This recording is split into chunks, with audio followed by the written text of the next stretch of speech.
qui se lèvent pour parler en votre faveur, vous avez réussi. Que vous avez un beau pays, un pays très puissant, un pays qui peut jouer un rôle énorme au sein de l'Afrique et du monde. Et je vous fais le serment que d'ici la fin de mon mandat, vous allez voir un Congo nouveau, un Congo fort, un Congo puissant et prospère, un Congo qui va parler de l'Afrique à travers le monde entier.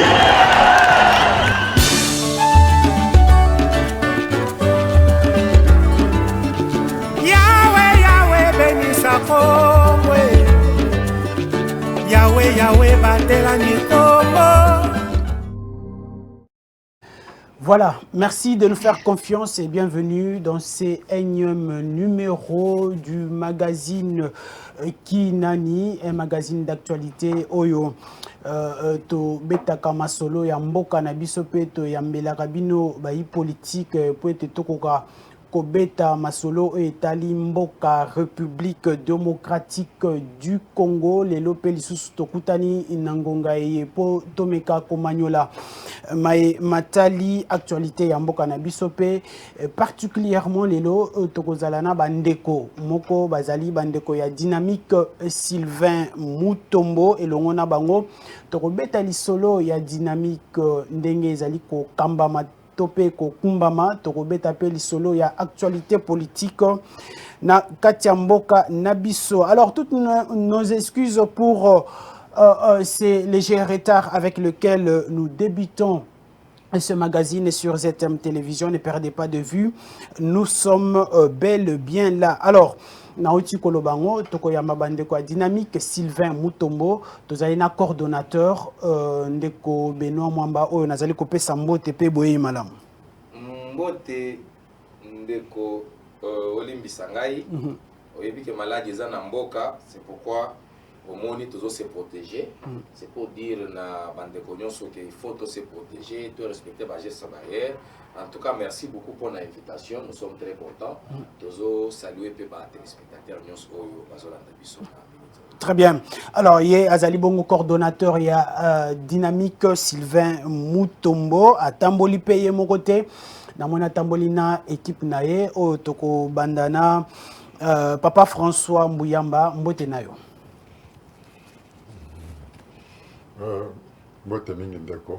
Merci beaucoup pour l'invitation à l'émission.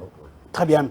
Alors, ce botalipe Moupanzi naye, ndenge tolobaka la parité exige, tozalina maman Jackie Makonko. Voilà, mbote na yope boye madame. Mbote papa, merci pour la parole aussi liko pesangai na tango oyo. Merci pour la koyamba biso kati na isika o na émission auto CPL. Très bien. Alors, l'émission Yamokolo Alelo et Bandi, Tokobeta Lisolo, il y a dynamique, action, réalisation, topé, perspective d'avenir, mais Toko Mekapé, Kosimba moi, actualité, Yamboka Nabiso. Alors, Ndeko François, dynamique, Sylvain Mutombo. D'entrée de jeu, ils allaient se porter ndengeni, ni pe santé nango ils allaient ndengeni. Merci beaucoup, monsieur le journaliste. C'est monsieur Benoît Mwamba, Naza, coordonnateur national de la Dynamique Sylvain Mutombo. Naza chargé en communication, il y a Rassemblement des démocrates sécularistes RDT. Vous voyez que c'est une plateforme, c'est-à-dire Dynamique Zanakati à RDT. Alors, Dynamique c'est une association Nakati à RDT. Ils ont évolué malamu, parce que totalisé 2 ans. Il y a des mois tout fêté 2 ans d'existence. Alors, Ndengo Tchokoloba, Tokobeta Masolo, action est ébélé, réalisation est ébélé, projet est ébélé, tout ce réalisé, Moussoussou est Tikali. Alors, Ndengo Tchokoloba, Tokobeta Masolo. Très bien. Yamboto Kota na Mozindo, Tomeka Robeta Masolo, il y a dynamique, action, réalisation, topé. Perspective ya mikolo ezali koya to mekana ko simba moi actualité ya mbope bandeko bazwa maloba actualité politique biso nyonso tolanda ki discours ya mokonzi ya mboka na depuis mbujima ibisika komaki discours oyo tango yo landaki yango ezali discours ya flatterie to pe ezali discours moko démagogique to pe ezali discours moko prometteur. Yozo Kiangondeni discours. Merci Ndeko. Mokonzi Mboka oyo nazopesa mbote bisika zali azana espace Grand Kasai. Mokonzi Mboka boyebi yo moko yebi bato ebele balobaki alingo kende na Grand Kasai te basuka ke kuna babambaye mabanga makambo ebele lobamaka autour ya descente na ye. Mais bosana kiki mokonzi Mboka azali pona mboka mobimba. Il n'est pas là seulement pour les Grands Kasai. Alors boyebi na contexte azwaki pouvoir akotaki bitumba makasi na est de la République. Il fallait à Silisananu abundana pour que bitumba oyo na est et si là parce que tout le monde est congolais akokaki ko s'intéresser kaka na un coin sans pour se rassurer que est-ce que descente na Kasai ezali sous pression ya bandeko nae 3 ans après nde azokita na fief nae na limina zonga pour te dire que mokonzi Mboka azaka na programme nae amoni que maintenant c'est le moment ya kokita na Grand Kasai parce que asasali ba tour ebele na ba province mususu parce que azokamba mboka mobimba azokamba kaka Kasai te eza mboka mobimba. Après, kosala ba tour partout, kotala, kosala état des liens ya mboka, kotala bisika ba problème ezalaki, kobunda pour que bitumba ici, surtout ça, à moni que maintenant il faut na kita sikoyo na Grand Kasai parce que banda ba votaye atikala ko kita kunate, ya moni akiti na Grand Kasai en tant que président de la République, commandant suprême, a sololi na bande konaye na monoko ya mboka parce que boyebi partout où il y a l'équipe, azo solo na monoko où ils ont la facilité, il y a pour permettre que peuple congolais, peuple ya province wana ayoka ye malam. C'est ainsi que binomo monaki accueil ezalaki très chaleureux, ba Kasai ba moni que en tout cas mokonzi Mboka aye quand même ko yoka biso ko tala ba difficulté tozana. 3 ans après. Oui, pour ne rien faire, à Salé Bangote 3 ans après, mais quand même, à Memeli Bangote sous bas discours et belé. Non, non, mon Konzambo quand même bas discours et belé. Moi j'ai la chance ya Koyoka Chiluba, na landaki discours ya mon Konzambo Kamalamu à Memela ki Bango. Et d'ailleurs, il y a qui Bango qui na ye na makambo discours te parce que na yebi ki boza na pas difficulté énorme. Boza na pasi ma ezate, courant ezate, eloko kolia ezate, maintenant ils sont sous moment ya ba discours te, les moment ya ba promesse te, maintenant ils ont moment ya ko agir, c'est-à-dire année otozo banda, à lobby, tenez bon, na kosala tout pour que espace Grand Kasai et se retrouver na temps où etikali pour que permettre bango ba passer sur ce deuxième mandat ensemble avec tous les autres Congolais parce que Zaka Grand Kasai était parce que bozo beta CTK na Grand Kasai pendant que aza mokonzi Mboka partout bisika nyonso aleki abandaki kolobela kaka makambo ya social, makambo ya courant, makambo ya mai, ba difficulté nyonso azobunda pour que Congo mobima dans l'ensemble peuple congolais koka pour se retrouver. C'est pourquoi ici bango que maintenant ils ont moment il y a ba promesse et ils ont moment que il y a ba action. Est-ce que ça qui façon qu'on flatter Bangoti? Non, non. Parce que ma promesse paye les kaki et belé, c'était quand même un discours pour Amika qu'on flatter Bango Momuke. Flatter Moutouté, Azamo Konziamboka, Atalisi Bango, pourquoi Aïe na retard na Grand Kasai. Très bien. Parce que Bandaki Koloba, et puis Atalisi Bango que je ne suis pas venu pour la compromettre Bino, mais naïe pour la kota la badifité bozalango pour que na ko retrouver. Très bien. Est-ce que au cause la demain ma vie na ba yeba ko kanisa ke mokonzi Mboka bandi déjà pré-campagne na ye tourner wana na mbongo l'état mbongo Mboka na biso azo kende déjà.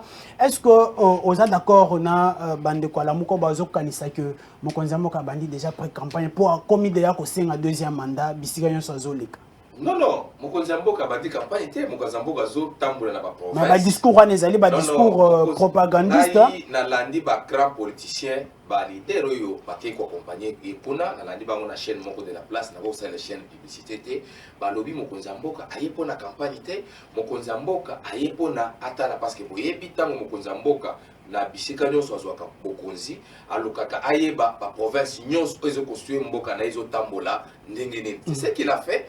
Après, quand on est dans la province, nous sommes tous les gens partout. Alors, cette fois-ci, dans l'espace Grand Kasai, nous avons des difficultés pour que tout le monde parce que jusqu'à là, le mandat est silté. Alors, comme la constitution est droit, il y a procédé juste pour la deuxième fois, cela ne peut pas empêcher quelqu'un ne peut pas empêcher. Azana on a mandat en cours, asenga kalisusu mandat mususu. Parce que bilan, on peut établir bilan, il y a mandat en cours.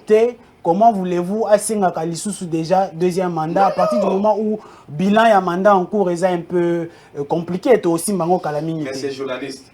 Mokonzi Mboka azana possibilité de postuler pour la deuxième fois.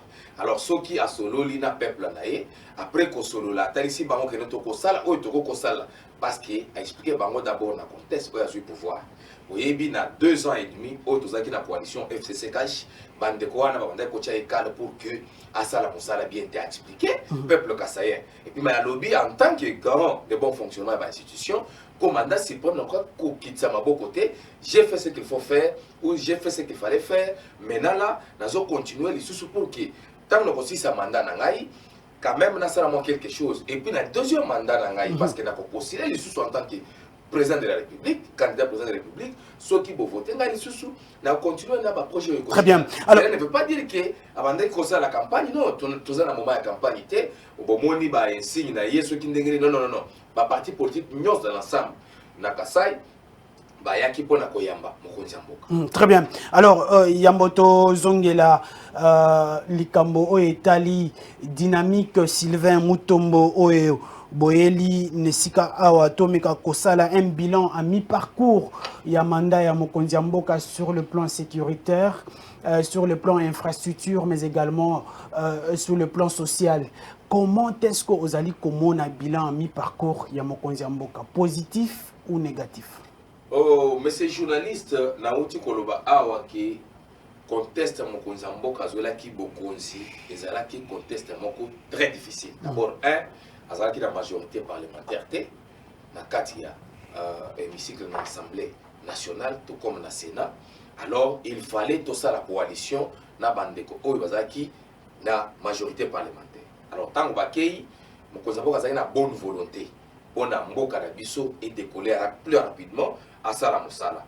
Mais Bandeko, Oyo Basala qui n'a pas de coalition, comme ils étaient animés d'une mauvaise foi, que ceux qui te soulignent et qui a réussi mandat en bonne et due forme, c'est que en 2023, Tokozala na discours et aussi peuple congolais comme on a que biso Tobandaki kolinga yete, tobandaki kosalela yete, c'est ainsi que bandeko intercalé.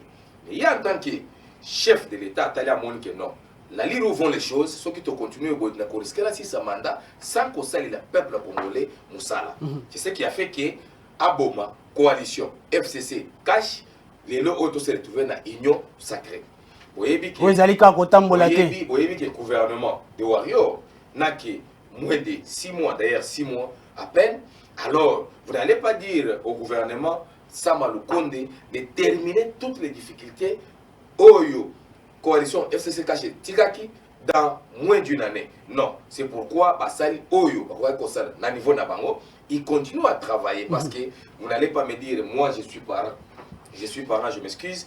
Bananangai, Bazo Tanga na école Moko, ya Munene, ya ville Nabiso, Bafutaka Minervalte. Alors vous n'allez pas me dire que Wana est réussite dans le secteur Wana.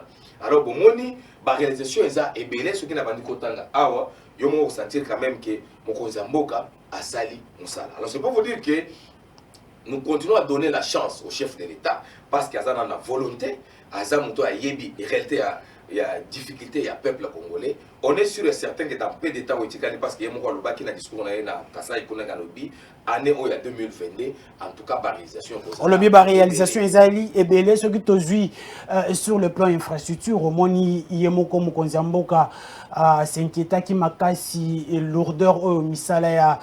Chile gelou zéro trou ezali kozoba projet nyonso balança kiwana. Est-ce que sur le plan infrastructure aujourd'hui on peut dire que le travail a été bien fait nabai o ba ko kambango topé bazali copiloter? Mais ces journalistes Mokonzi Mboka azana volonté aza déterminé pour le changement et kota na mboka na biso. Il n'est pas seul. Gouvernement Oyo ya Sama Lukonde eza constitué na ba ministre et ba parti politique ébélé, même ba parti politique Oyo Moussouza na FCC. Alors, c'est pour vous dire que chacun dans secteur naïe, il va fournir par effort pour que ba projet est réussir, pour que travaux nyons o ezana kati secteur na ye est réussi. Alors soki lelo ministre moko na kati ya gouvernement alingi ko salate, il sera frappé. C'est pourquoi au moni na projet Chilegelou beaucoup de têtes vont tomber. Je vous dis, je vous informe parce que yemoko atamboli akotambola pe grand Kasai Mobimba à comprendre que ba o nyonso ba ndimaki ko soutenir mokonza mboka na projet wana te ba ko kanga bango. C'est comme na projet 100 jours yebi ki belé ba kanga maki. Après suite na ngoza kinini ba kanga maki, mais la suite a été un peu décevant pour ba belé ba tikaki bango ba problème de justice. Ce n'est pas, moi je ne suis pas juriste. Bamususu Tilelo Barana Boloko, Bamususu justice a constaté que Toko Pesa Bango liberté provisoire. Acteur principal Bazali Banda, mais Oe Bazalaki, acteur auxiliaire, Bazaka na prison, qui n'a mokolo alelo. Ça c'est la justice, ce qui justice a moni qui a copé sa liberté provisoire. Et l'incolobate qui va quitter Moutouana totalement, Azana Yoana provisoirement. En entre-temps, Bazola le dossier. Ce qui va trouver jusqu'à la fin que Aza toujours coupable, à Rokozonga na Makala, à Rokozonga na il n'y a pas de problème. Très bien. Alors, liberté provisoire et une bate qui Moutouana Aza va blanchir, Aza n'a problème, va quitter. Non, c'est une liberté provisoire, mais en entre-temps, Ozo qui est de Rosamba, ce qui va trouver qu'à Rosamba n'est Aza Kutunamboka, Rosamba n'est parce que Aza Libanda Mboka. Je vous dis, est-ce que Badato va pécer à Kozong, à Kosamba, est-ce qu'à Kozong à Poissamba? Musicien Moko Nakati Mboka Nabiso Awa, Aza qui peut na dossier Libanda Mboka, mais va pécer liberté, Azong, cela ne veut pas dire, en tout cas, il faut questionner les juristes, mais on peut sur les détails, c'est pour te dire que liberté provisoire, on doit voir au Samba. Ceux qui vont constater qu'il y a toujours un problème, très bien. Alors sur le plan social, rapidement, avant qu'on puisse justement Kobeta Lissolo, il y a DSM sur le plan social. Aujourd'hui, est-ce que la réalisation est allée impactée, d'autant plus que fait yangoyo, kemi un peu de société, hein, souffrir ma baie sur le plan social. Mais c'est journaliste. Est-ce qu'on peut établir un bilan positif sur le plan social? Je vous dis. Moi, pour que ceux qui noirs et ceux qui sont blancs, non. Moi, je vous dis, il y a toujours un problème. Reconnaître à lobby social continue à poser problème. Mais il y a des fois, il y a des fois, initiative, il y a des fois, il décision. Ceux qui ont bien dans le secteur, le chef s'impose et puis il frappe dur. Pourquoi cette largesse-là? Pourquoi cette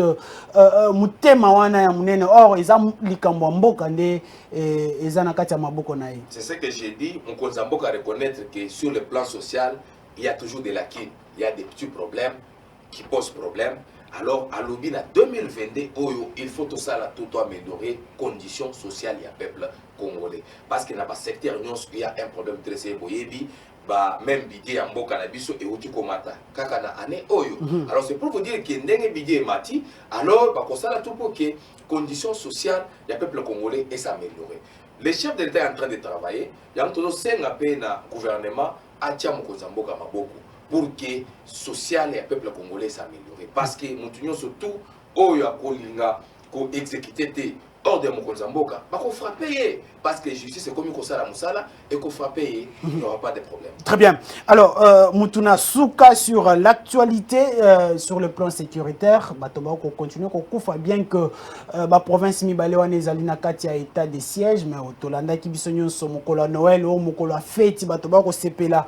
Mais il y a eu des kamikazes, des bombardements, Koufi, bilan, ils ont s'alourdir. Est-ce qu'aujourd'hui, tu as dit que l'état de siège est à partir du moment où tu as dit mais ces journalistes nous ont présenté d'abord mes condoléances à la famille où il y a Est, où il y a la bande. En dehors de ça, on est de cœur avec eux. On sait que la bande de Est de la République va koufa du jour au jour.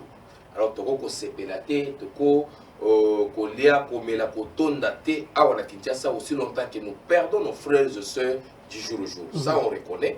Mais les efforts sont en train d'être fournis.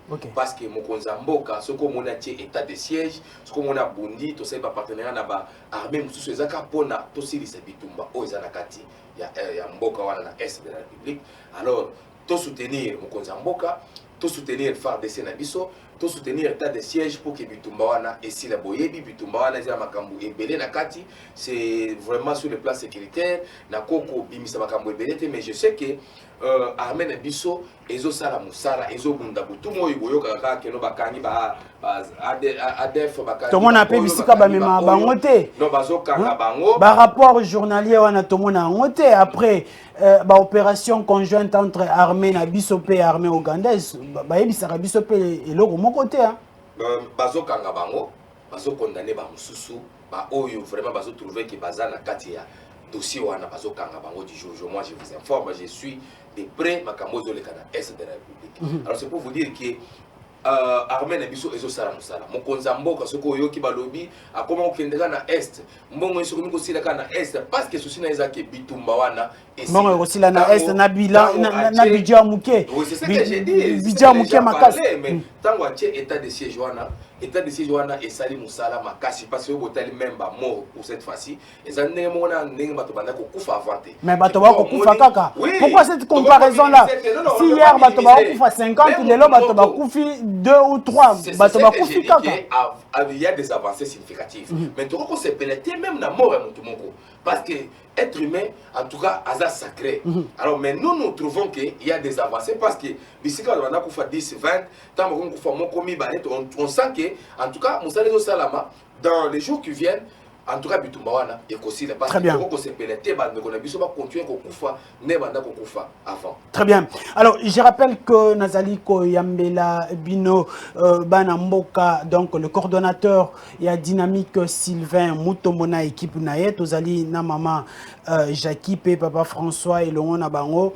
tokobeta siko lisolo ya Dynamique Sylvain Mutombo les actions les réalisations ainsi que les perspectives d'avenir nini bakosala na mikolo ezali koya nini déjà basali na ngonga o tokoloba na bino boye alors okotia mwa liloba ya mona ya Mbappé bandeko ba mikape koloba o etali dynamique alors aujourd'hui la dynamique a quel objectif bozali une structure na katia RDT est-ce que il ne suffisait pas bossa et la RDT bolini bossa la structure wana ça quel objectif d'entrée de jeu? Merci monsieur journaliste. Dynamique Sylvain Mutombo c'est une aspect oyo biso to créa pour que to soutenir vision il y a docteur Sylvain Mutombo docteur Sylvain Mutombo aza coordonnateur national du rassemblement des démocrates kisekedistes RDT et sa plateforme mokonzi mboka ba créé yango en 2018 avant élection c'était pour que oyebi que bande ko na biso ya FCC ba créé ba AA AB AC alors on peut créer RDT non c'était stratégique pour atteindre seuil parce que le problème c'est ça qui bande ko se poser alors il fallait to créer certaines structures pour accompagner UDPS pour que to atteindre seuil c'est ainsi que Mokonzi Mboka a créé RDT qui était d'abord au départ une plateforme électorale tant qu'il y a une élection tu gagné une élection et il y a une plateforme électorale et politique à son sein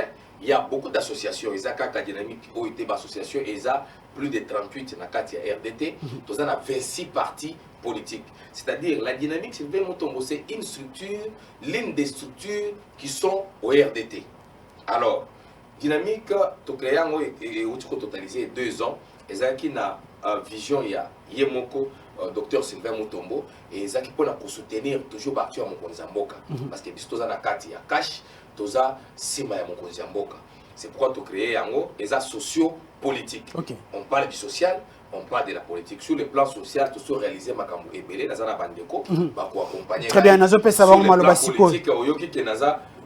Communicateur, il y a Rassemblement démocrate, c'est chargé de communication, il y a RDT, c'est-à-dire toujours soutenir Mokonzi Mboka sur le plan politique, tout comme sur le plan social. Très bien. Alors, Nazo Pesandeko, François Maloba, tous les gens qui dynamique Sylvain Mutombo, réaction, réalisation, topé perspective, nani to tikalana na action nini o de abo mena, o e monani avec beaucoup plus d'empreintes. Na dynamique Sylvain Mutombo. Merci beaucoup, Ndeko. Dengue cordon Otei Koloba, dynamique Sylvain Mutombo, et ça a 2 ans, Sikao. na 2 ans oyo c'est vrai to sali ba réalisation ebele na 2 ans oyo to tamboli na tengelo nini moko to tamboli na ba commune ebele. OK. To tamboli na ba commune ebele po ya kokutana na ba konzi ya commune bourgmestre et puis ko visiter dans le pays commune ko tala ndenge ni commune ezali ko kambama ndenge ni misala ezali ko salama est-ce que makambo eko tambola penza na alima omoni otei ko loba likambo moko wa opposaki ba question à cordon Benoît o etali le social. Vous savez ceux qui te lobby que social nyonso il faut tout la kaka mokonzi mboka mais je ne sais pas quand est-ce que makambo rebonka n'appelle ça mon exemple to tamboli mais to kuti par exemple bipai oyo bato nini malgré ma poubelle ezali mais moto azako préféré ko boire par exemple moulangine ya mai après avoir pris de l'eau azu moulangi a boire na balabala mais biso to l'équipe na civisme. Mais justement, on peut constater le Kondengwana par Nabino en tant que dynamique aux alliés socio-culturel ou politique bino bosalakini. Bon, mais justement, il y a un modèle Kambo d'abord, biso la dynamique to organisaka ba salongo, ba travaux mingia assainissement. OK. En tout cas, to sali yango mingi à travers la capitale. Et to suki kaka wana te. Toza maintenant ko solo là. Na ba konzi wa commune pour que non to luka quand même ko accompagner mo konzi mboka na kati ya likamboyo ya kosili sabosoto na Kinshasa. Moni et to sololi, te partager, te proposer même aussi quelques pistes, il y a ma solution. Est-ce que Bazala qui est ouvert pour que vous accompagner Bino dans l'action? En tout cas, la plupart, il y a ma bourgmestre, Bazala qui est ouvert. Bon, peut-être, écoute, on a Motomoko, Oyo, peut-être, à Sosoli Malamouté, à Sosoli Malamouté, Action Abisso, peut-être Moko, mais en tout cas, Babourgmestre, Bazala qui ouvert, to sololi na bango et to moni ba problème mingi oyo baza na yango. Très bien. Très bien. Alors rapidement, allez-y. Alors et maintenant to sololi mingi na bango pour que non, il faut que civisme et zonga pour la totale sanandeko. Comment voulez-vous quelqu'un qui sort de sa maison na poubelle na ye mais ayoko boaka na caniveau? Ce n'est pas possible. Siko pour na civisme wana ozo betali solo wana bozo sala ngondeni pour na côté ya population. Vous le faites de bouche à l'oreille ou bozana mikolo bo organisaka bo bengisi batu bo bengisi ba jeune ba maman ba papa bo teyi bango to bosala ngondeni. Biso na dynamique to bengisaka ba jeune ba papa ba maman pour que to sola na bango. To sola na bango et nous leur disons que non bandeko moto akouta mosika te gouverneur akolonge pa na été po aya ko komboela yo na liboso ya lopango. En tout cas, tu as organisé ma manifestation et belé en ce sens-là. Bon, dommage que tu aies une image. Très bien. Qui vraiment belé au moni. Très bien, Balasima Tokozo ba image. Alors maman Jackie, oza d'accord na ba ebalobaka que moi si atongaka mboka te na moni na kati ya dynamique Sylvain Mutombo apport na yo lokola maman ezali nini na kati ya dynamique. Merci pour la parole papa journaliste.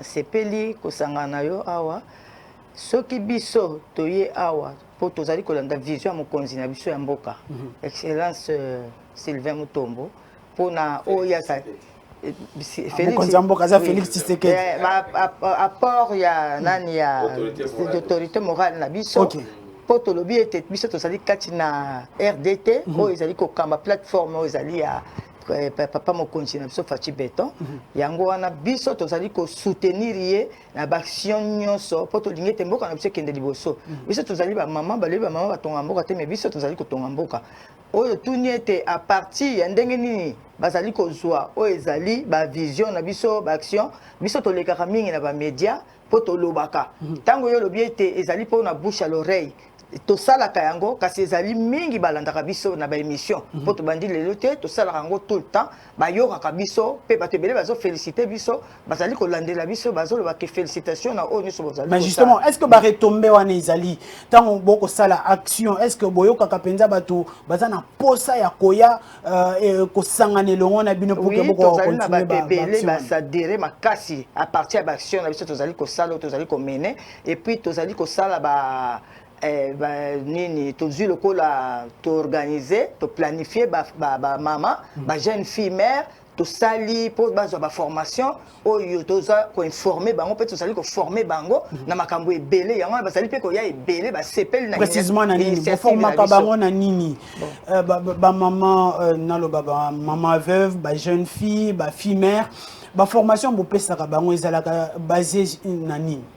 Bon baformation ya bajeune fille mère par exemple toza na minute tozali kosala tozali kosala tofungolisa ba maison oyo rendre ba fille mère babanda kosala couture babanda kosala couture tosala banani mo artisanal basalaka ba couture ba jeune fille mususu lokola bakuluna tozobenga bango baya koyekola misala mpo bavandi pamba badelinka oyo bazali kotambola pamba tobi baya biso tokopesa misala yango mo tozokenda bango malembe omoni awa na Congo bato ebele bazozwa me bazali na bamentalité eza nanu mosika yango tozolinga ete tozwa bango ndenge papa alobi awa ke to rendre bango esprit na bango nanu échanger na mentalité baza nango bongo te bakopesa tobandi kopesa déjà bato ebele baza kosepela kolakisa bana basi ndenge nini kolamba bamisu bayebi kolamba te kolakisa bango ndenge nini kotanda mbeto kotanda mesa kosala babiloko ebele na biso tozosala déjà baformation. Très bien. Bosala yango lolenge nini cordon mpe akoyanola na mutuna oyo parce que ezali indirectement adressé par bosalaka yango ndenge nini ntango mpe bobengisaka bato mpo awa na mboka na biso toyebi ke soki tobengisi bato en retour yebaka ke no mwa mbongo ya transport ekozala mwa boye ekozala bino bosalaka ndenge nini ntango bobengisaka bato mpe bopesaka bango maloba nini po ete makambo ya mbongo to mpe mwa eloko boye ezala en retour? Biso topesaka mbongo te tozali na initiative ya kopesa bato mbongo te tozali nde kobenga bango baya kozwa formation mpo soki tobandi soki bapesi lelo 1000 francs okei osala eloko moko te soki oye lisusu bapesi yo esala eloko te mais ozozwa eloko ekokota na motu na yo ekovanda ndenge biso eloko yana yango tozali komene ke bato bazala très bien et puis ndenge papa alobaki ndenge totambolaki na bacommune ebele tozwaki mpe biso mpe makambo ebele oyo tomonaki ete mboka ezotambola boye mpo babourgmestre ebele mpe bafungolaki mitema na bango batalisaki biso oyo bazopesa oyo ya bango mpe bazopesa ya bango mpe bazwi oyo ya biso mpo tolakisaki bango ke tala na place boye likambo ezali boye na place boye likambo ezali boye ezosalama malamu te bango mpe bazoyoba ntango so badifficulté ya kozanga mpe misolo bazangi badifficulté ya bafrais de fonctionnement bamingi bazali kolelalela yango wana totalisaka yango mpe mokonzi mpo te ayeba ke tala makambo ezali koleka boye na boye pa monsieur eza bablocage bafreinage biso tozofungola nyonso wana. Très bien. Très bien. Alors papa François à part action oyo tu ko énumérer ya kotambola na ba commune est-ce que ba action mususu ezali to pe ba réalisation mususu ezali o bosalaki mais également après ba proposition nyonso bo portaki pa ba kambia ba commune nyonso tout bozongaki lisusu na cadre ya inspection pour botala soki makambango esalamaki tote. Merci pour la motuna. D'abord nalingi kozonga mamuke sima na maye tote koloba ape mama Jacques Oti koloba. Vous savez le plus grand problème na mboka na biso eza na mutu. Il faut un changement ya mentalité. Donc nde musala munene oyo biso tozali nanu kosala. Alors comment voulez-vous un jeune oyo akobima et pas à la mukine na tongo et 9h à kamati ketchina ya niki malamu atiki kuna nini ekauka à 15h à sokoli à pakoli poudre soka bimi na coin o le kaboye boss o le kaboye président nous sommes ni kosenga. Mais cette personne ne sait pas que azana makasi, azana mutu, aroyo kosala mosala. Est-ce que Bitumbawana, vous pensez que beaucoup comment penza ko changer homme congolais, batebele bakonzebele baloba que tokoki ko changer homme congolais te pour mentalité déjà et baby. Est-ce que vous pensez que dynamique Sylvain Mutombo ko arriver ko comment ko changer les lots makanisi ya jeune quinoa topé congolais? En tout cas, moi, je vous dis que nous sommes déterminés. Oui, bien, ma conseil, on va dire qu'il va changer le peuple congolais. Bon, et j'allais le lingue na bango, mais ngai na formation au Nganazoa, je sais que na kobi ko baisser ba braté quand j'entreprends une action. Donc, biso tozali ko koba papa, mais ce qui congolais a changé té. Tout ko avancer ndengeni. Tout ko développer ndengeni. Voyons vous-même. Attends, il y a infrastructure, projet, les genoux, tout ça. Mais bako sala nzela na baka niveau pembe ni malamu pour que mai ekita ekendaka or to malamu que mai zali ennemi monene ya makadam. Mais yo obimi na ndako na yo oye obwaki bosoto na kata ka niveau. Soki e boucher mai wana ki wapi. Maywana et Tony na balabala, Maywana et côté de Pango après te crier Bakonzi, Boté et Bisso Likambo. Très bien. Non, c'est pas normal. Très bien. Alors, cordon, Nazong et la cordon. La même question au Naotayo Tuna Mama. D'abord, Nayazali Simanabino. Pour réaliser l'action, surtout, vous allez réaliser dans Katia DSM. Merci beaucoup, monsieur journaliste. Maman, en tout cas, le maman Jackie, papa François. Il y a pas qui sont na formation, toujours là qui va filmer. Ngenge ya kosala ba savon ba koyeba ndenge ya tresser ba suki ba ko friser comment on appelle les histoires de maman là bangonde baza beaucoup plus na biloko wana kotalisa ba maman nyonso wana ndenge ba ko sota les fils que bon sala moke pour que permettre au lieu vanda ka nanda ko betaka masolo mais ce que ça na point zo sala mo musana ko permettre yo ozo quand même moi quelque chose.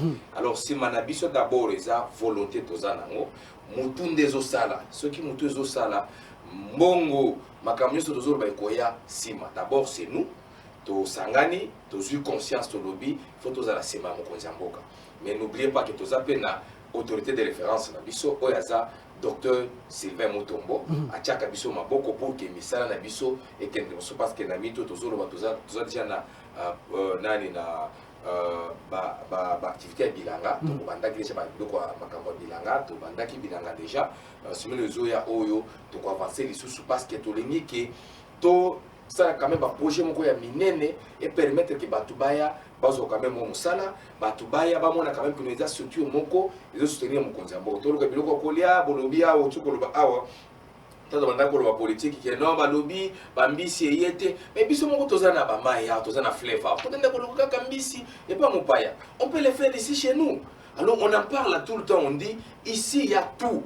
Et donc ça c'est comme motema mabe ya congolais mais ceux qui tozui motema mabe ya congolais ou bien motema mabe ya bakambi parce que nous surtout ezo te pas bakambi congolais un simple citoyen azana makoki nini ya ko initier un tel projet ceux qui mukambi mboka ti tozo interpeller mutu nyonso na ba oyo bazo kamba biso na biso moko ba congolais parce que ceux qui bazo kamba biso ba na volonté et que biso peut appuyer bango na action wana okomona musala zo ba uti ko pesa par exemple et belé je ne peux pas y revenir alobi balobi bazo sala ba kanivo yozo yana ba busoto ozo tia wana est-ce que ozo sunga ba tia mokonzi wana ozo sunga c'est pourquoi tozo interpeller ba bazo kamba biso tozo interpeller pe bande kona biso ba congolais. Très bien. Alors tobeti lisolo ya ba action tobeti lisolo ya ba réalisation tobeti esko masolo ya ba perspective d'avenir c'est que na mikolo ezali koya nini dynamique Sylvain Mutombo ezali ko prévoir ko sala. Oui, merci beaucoup. Dynamique Sylvain Mutombo ba projet et belé au etikali tozo continuer parce que chaque année tozo kana programme tozo kana projet calendrier bien établi. Tout ce ici à 2019, 2020, 2020, 2021. Maintenant c'est 2020, 2021. Maintenant c'est 2022, 2023. Alors tous déjà un programme na biso, action eza ébélé parce que dynamique eza na siège déjà à Kinshasa. Tous na ba province nyonso, tous na ba commune nyonso ya Kinshasa. Alors tous na siège na commune à Kalamu, première rue numéro 12, Tozawana. En permanence, Bazali.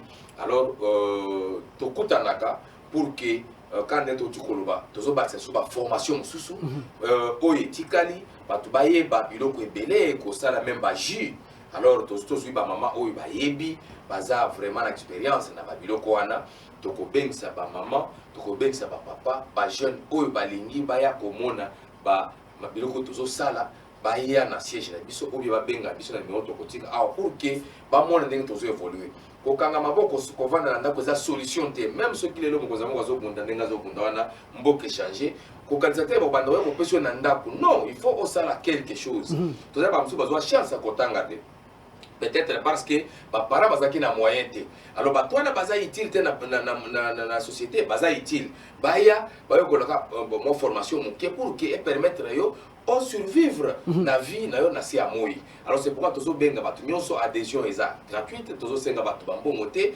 boya na bino bo s'adhérer to bunda sima ya docteur Sylvain Mutombo sima ya mokonzi ya mboka pour que mboka na biso ekende liboso. Très bien.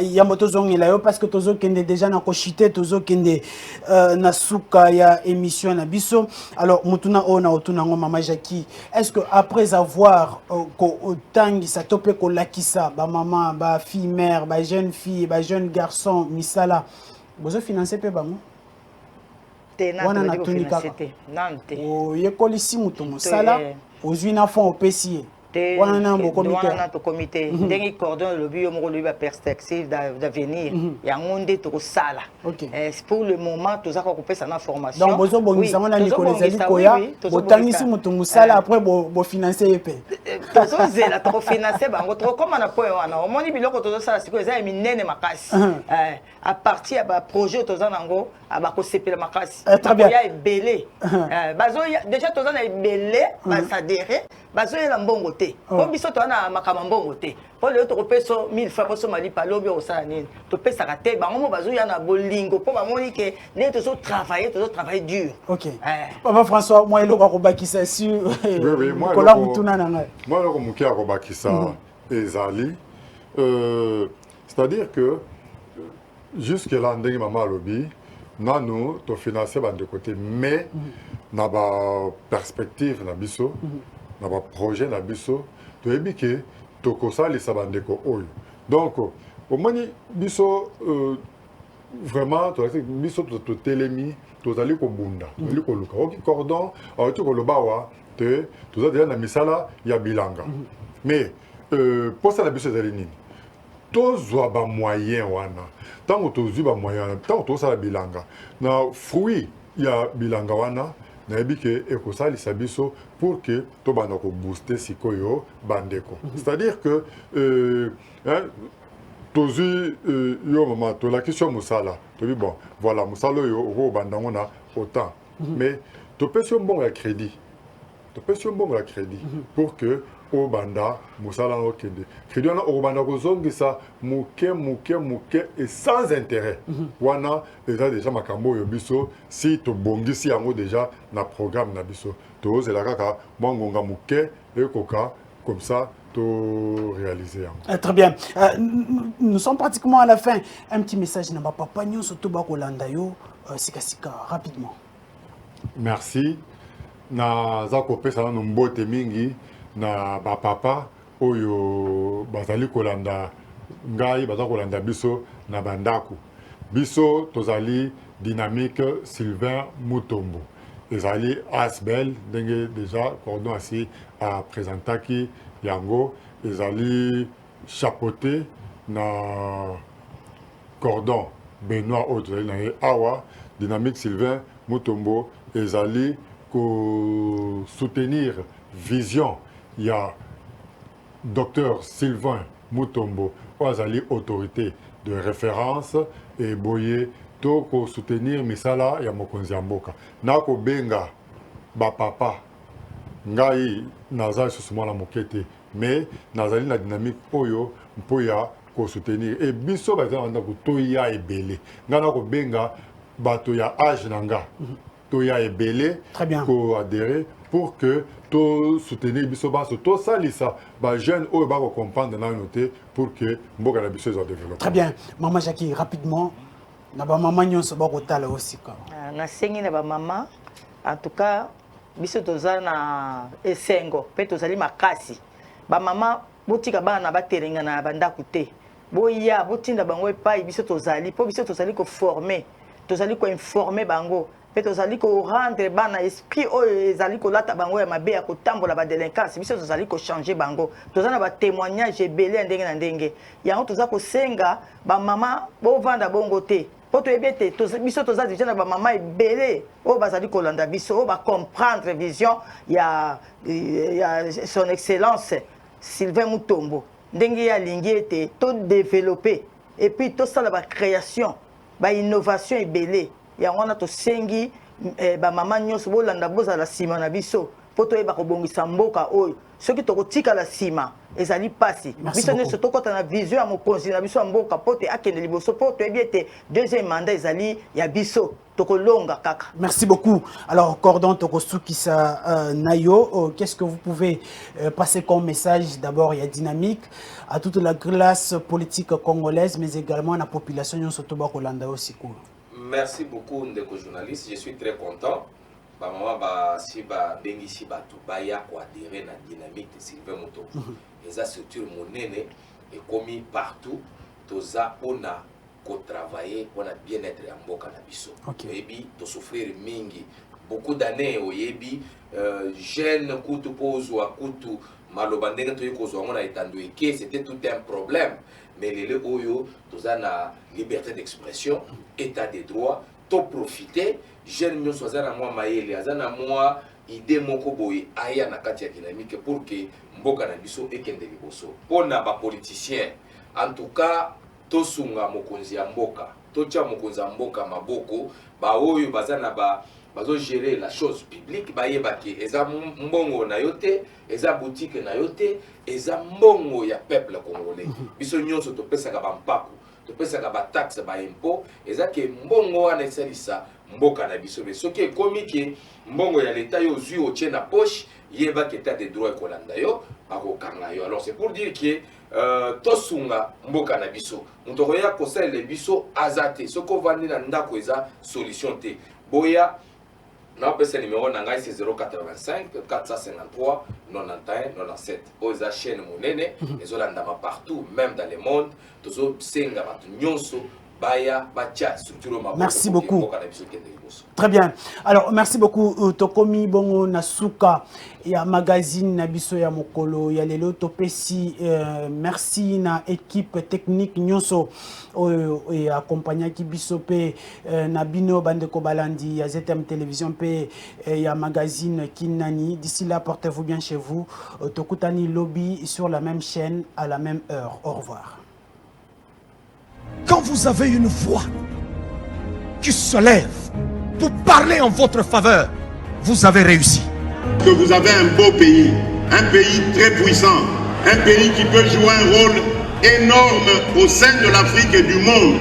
Et je vous fais le serment que d'ici la fin de mon mandat, vous allez voir un Congo nouveau, un Congo fort, un Congo puissant et prospère, un Congo qui va parler de l'Afrique à travers le monde entier.